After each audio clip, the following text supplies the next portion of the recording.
I only use one lens, and it's this one, the 24-70. This focal length, I think, is the best one, and a lot of other photographers think so as well. And I've used it on every single shoot that I've been on. I don't need any other lens, I feel like. Let's talk about why.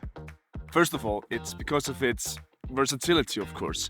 You can use the 28mm as a pretty wide shot, but you can zoom in to 35, 50, 75, whatever you like. So you get these really wide, medium, close-up shots with just one lens, of course. Let's say I was shooting really wide and the director said, let's go a bit further, then I don't have to change lenses or change something and move my camera or something. I can just punch in a little bit on the lens. I think that's probably the best thing about this lens, the versatility. Let's talk about primes versus zooms. This is the Helios. It's an old prime that I picked up, and this is the lens that I was talking about earlier. The primes have fixed focal lengths, and they're often more wide open, like aperture of 1.8, 1.4, or even 1.2. The most common primes are 24mm, 35mm, 50mm, 105mm, 135. These are probably the most common ones. The Nifty 50, for example, is probably the popular prime in the market. It's the 50mm 1.8. I've bought many other lenses, but this one just stays on my camera all the time. I still have the wide lens from them, which I'm using right now.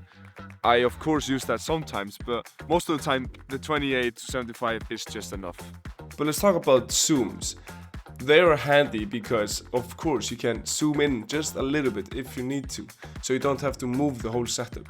But they're not as wide open. Most of the times the aperture is like 2.8 or 4, maybe even 5.6. So there are both pros and cons about these two types of lenses. I do not own any primes myself, except for these old vintage lenses, and I really want to pick up more primes like the 50mm 1.4 from Sony, maybe an 85mm, 35mm. It would be really nice to own a kit of these. But I think the reason why I haven't picked it up is because I got all of these primes in one lens. Let's talk a bit more about it. Remind me not to film outside in the rain next time. Second thing I think is the aperture. It's 2.8, so you get that nice bokeh.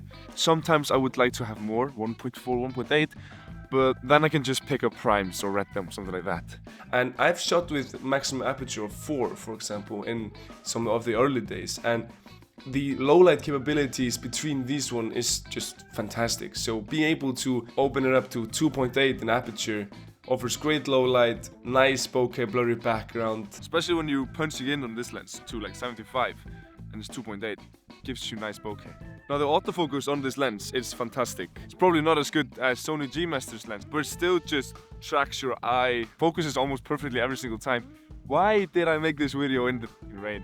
I'm so cold. I know many people are really afraid of the autofocus using not Sony glass with Sony cameras. By the way, this is the Gen 1 type of the lens. I know there's a Gen 2 which is much better autofocus, but this is still just really decent. I don't need anything better than this, at least not for now. And the best thing about this lens is the price of it. It's $800, which is, I would say, really cheap for a lens of this kind of quality.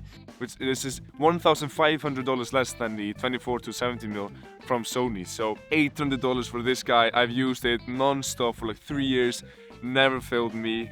I just love it. So if you are looking for a lens that's high quality for such a low amount of money, you can like pick up 2 or 3 lenses instead of one Sony G Master lens. I'm not gonna say who is better. The Sony G Master is better, of course. But I'm saying, if you want to save money, go get this lens instead of the Sony G Master. That's it for today's video. Thank you guys so much for watching, and I'll see you guys hopefully sometime in the future when it's not raining like this. Thank you.